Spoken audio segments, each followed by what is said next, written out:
Robert Vigneault, vous êtes président du club Avenir Cycliste Macvillois, dont le stand est derrière nous. Alors, quelles sont les activités que vous proposez? Alors, on propose du vélo de piste, du vélo de cyclocross et vélo route, quoi. C'est-à-dire, on fait tout un complément. On commence au printemps avec le vélo de route. Après, en plein été, quand les jours sont meilleurs, souvent de fois, il y a de la piste. Oui. Et après, dès que l'automne arrive, eh ben, c'est du cyclocross. Voilà, quoi. Et on est à la base l'école de vélo, quoi. Voilà.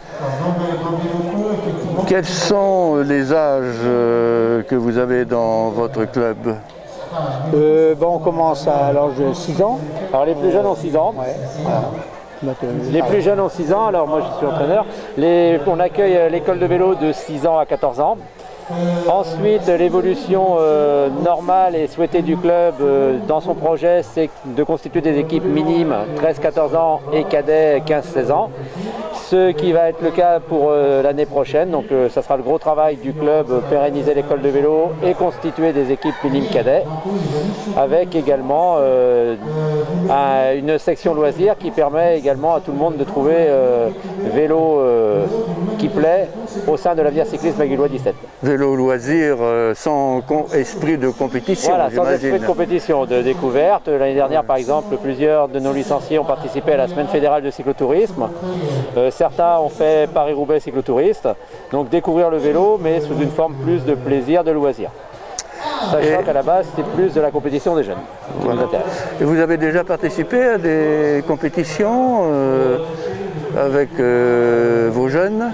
Alors oui, bon, cette année c'est un peu particulier puisqu'on avait des projets notamment sur certains challenges comme la Challenge Vauclair et en Vendée pour nos jeunes minimes qui, nos ambitions sont un peu tombées à l'eau comme beaucoup d'autres clubs en raison de la situation. L'année prochaine nous avons le projet de leur faire découvrir justement des courses d'une autre facture comme le Challenge Vauclair, éventuellement si nous avons des cadets à l'avenir le Trophée Madio, donc c'est-à-dire courir en Bretagne, en Normandie, dans les Pays de Loire, pour ouvrir nos jeunes à un cyclisme d'un peu plus de haut niveau et également peut-être leur faire découvrir le Paris-Roubaix des jeunes cyclistes. C'est-à-dire que vous avez des espoirs pour le Tour de France, j'imagine? Ah, on va peut-être pas aller jusqu'à là, mais déjà les faire évoluer.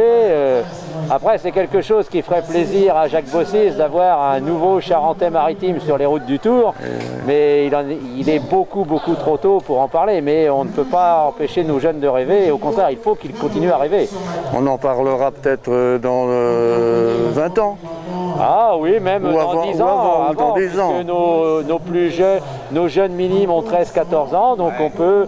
Dans 10 ans, oui. C'est vrai que ce serait quelque chose que l'on arroserait si on avait un jeune au départ du Tour dans 10 ans.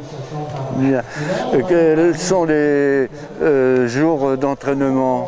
Alors, les entraînements sont tous les samedis matins de 10h à 11h30 à Macville, au niveau du plateau des écoles.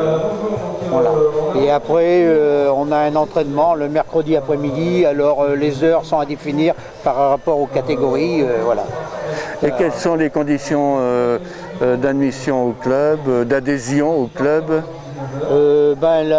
Sont-elles modiques? Oui, c'est modique. La licence tourne aux alentours de 45 €. Et le club fournit, bon, en école de vélo, il n'y a pas d'engagement, mais autrement, dès qu'on atteint les minimes, le club paye les engagements des courses des gamins. Mais chacun doit avoir son vélo. Alors, au départ, on a des vélos qu'on peut prêter. Oui. Et puis après, bon, quand les jeunes grandissent, ils aiment bien avoir leur matériel à eux. Mais autrement, on a des prêts de vélo. Hein. Enfin, dernière question, est-ce que le club ou Macville ont un passé cycliste? Oh ben oui. Alors le club a un passé cycliste, mais bon, Macville lui-même a un gros passé cycliste avec Michel Jean qui était à l'UCAPA Angoulême, qui a fait deuxième de la Route de France. Oui. Et il a gagné une étape en haut du Puy-de-Dôme en 1982 ou 3. 82, il a été 3e du championnat de France à Bressuire en 1983. Ouais. Derrière notamment Jean-François Bernard. Et 2e au trophée Speedel en plus. Donc tous les espoirs sont permis. Tous les espoirs sont permis.